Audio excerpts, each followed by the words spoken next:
সকালে রাজধানীতে হয়ে গেছে মুষলধারে বৃষ্টি। প্রায় ১.৫ ঘন্টার এই বৃষ্টি নগর জীবনে স্বস্তি দিলেও জলাবদ্ধতা বাড়িয়েছে দুর্ভোগ।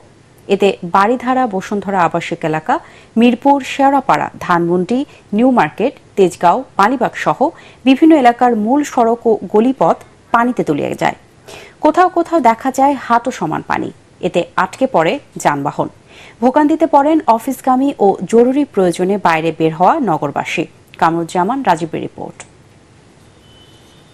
সকালে টানা ঘণ্টা দুয়েকের বৃষ্টিতে তলিয়ে যায় মিরপুর ১০ নম্বর থেকে শুরু করে কাজীপাড়া, শেওড়াপাড়া এলাকা। মূল সড়ক থেকে শুরু করে অলিগলি সব জায়গায় থই থই পানি।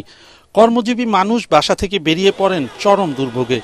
সকালের বৃষ্টিপাতে জলাবদ্ধতা তৈরি হলেও দুপুর পর্যন্ত কাটেনি অচল অবস্থা।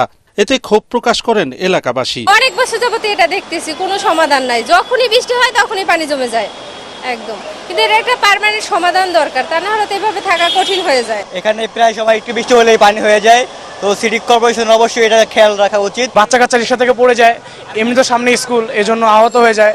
এজন্য রাস্তাঘাট সোজা করা দরকার, ড্রেন পরিষ্কার করা দরকার। কাজীপাড়ার মধ্যে পানির সামনে হালকা বৃষ্টি হলে পানি হাঁটু পর্যন্ত পানি হয়ে যায়, সেক্ষেত্রে হয়তো এটা কোনো সমাধান হচ্ছে না। ভুক্তভোগীরা জানান, দুপুর পর্যন্ত জলাবদ্ধতা থাকলেও দেখা যায়নি সমস্যার সমাধানে সিটি কর্পোরেশনের লোকজনকে।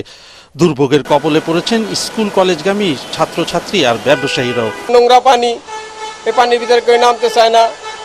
এতে সকাল হইতে বসে রয়েছি, কোনো বেচা বিক্রি নেই। কষ্ট হচ্ছে, কাজীপাড়া থেকে এই লাইনটা ঠিক করা উচিত সরকারের। দীর্ঘদিনের এই সমস্যার স্থায়ী সমাধান চান মিরপুরবাসী। সকালে ১.৫-২ ঘন্টার বৃষ্টিতেই মিরপুর ১০ নম্বর, কাজীপাড়া, শেওড়াপাড়া এলাকায় তীব্র জলাবদ্ধতার সৃষ্টি হয়ে অচল অবস্থা তৈরি হয়।